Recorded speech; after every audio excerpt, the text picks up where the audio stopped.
ကကေဘလက်ပြတ်သွားရင်ဘယ်လိုပြန်ထည့်မလဲ။ဗန်ယုံသွားဖို့မလိုဘူး။အခုကေဘလက်ကိုဖျက်လိုက်မယ်။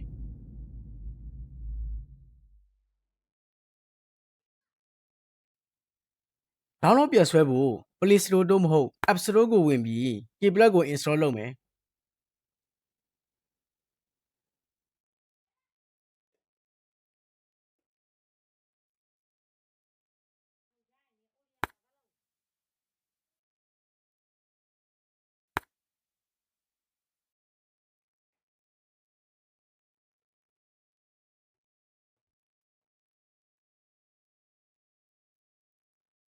ပြည့်သွားရင် Wi-Fi ကိုပိတ်ပါ။စဖွင့်ဖို့ Open ကိုနှိပ်ပါ။ဒါတွေပေါ်လာရင်အလောင်းကိုပဲနှိပ်ပေးပါ။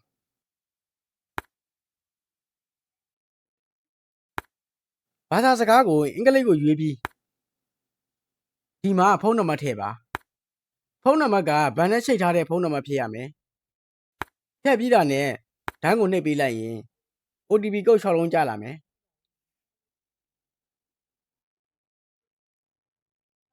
OTP ကုတ်6လုံးထည့်ပြီးဒန်းကိုနှိပ်ပေးပါ။ဒီမှာ NAS ကိုပဲနှိပ်ပေးပါ။ဒီမှာကပထမနေရာမှာဘဏ်နံပါတ်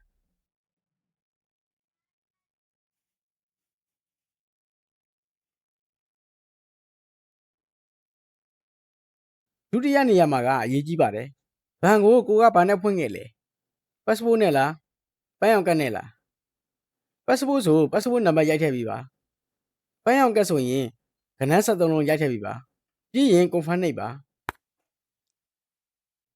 ။ app ကိုနှိပ်ပါ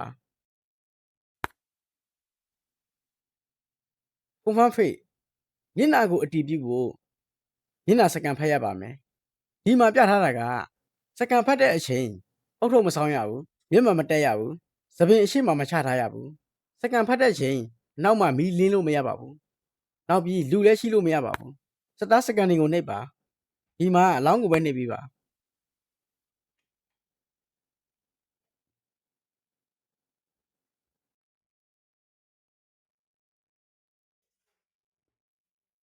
ဒီလိုပေါ်လာရင်မျက်နှာကိုအတည်ပြုလို့ရသွားပါပြီ။အောက်က proceed ကိုနှိပ်ပါ။ဒါကကေဘလက်ရဲ့ password ထည့်ပေးပါ။ဘဏ်ကတ်ရဲ့ password မဟုတ်ပါဘူး။ဒီလိုပေါ်လာရင်ရသွားပါပြီ။ဒန်းကိုပဲနှိပ်ပေးပါ။ဒီမှာခဏစောင့်ပါ။ကြာရင်ပိတ်ပြီးပြန်ဝင်ကြည့်ပါမယ်။